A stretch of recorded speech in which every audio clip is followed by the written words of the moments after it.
TV10 Network. Breaking news, exclusive update from Yadadri district. ఈరోజు సాయంత్రం సుమారు 6:30 గంటల సమయంలో పెంచలపాడు గ్రామానికి చెందిన ఒక మహిళ మా వద్దకు వచ్చి తన యొక్క 4 సంవత్సరాల తన కుమార్తె అయిన పాపై అదే గ్రామానికి చెందిన ఎల్లయ్య అనే వ్యక్తి అఘాత్యానికి పాల్పడినట్టు మాకు ఫిర్యాదు చేయడం జరిగింది. వెంటనే మేము ఆ పాపను మెరుగైన చికిత్స నిమిత్తం భువనగిరి ఏరియా హాస్పిటల్ తరలించినాము.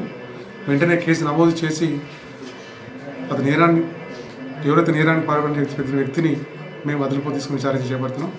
తదుపరి మేము విచారణ నిమిత్తం అయిపోయిన తర్వాత అతను మేము కోర్టులో ప్రొడ్యూస్ చేయగలుగుతాం. అంటే ఈ అఘాయిత్యం ఎప్పుడు జరిగింది? మీకు సుమారు 12:30 నుంచి 2 మధ్యలో జరిగే అవకాశం ఉందని చెప్పి వాళ్ళు చెప్తున్నారు. అంటే ఏ నిర్ధారణ వచ్చిందని మీరు కేసు నమోదు చేశారు?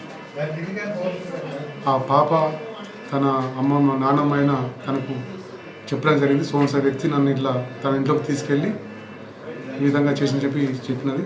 దాంతో ఆ పాప యొక్క స్టేట్మెంట్పై మేము కేసు నమోదు చేయడం. అంటే ఈ నిందితుడిపై ఎంతమంది ఏమైనా కేసులు నమోదయ్యాయి? గతంలో నేను వచ్చిన 1 సంవత్సరం కాలం నుంచి ఎటువంటి కంప్లైంట్ అతని మీద రాలేదు. ఇది మొదటిసారి.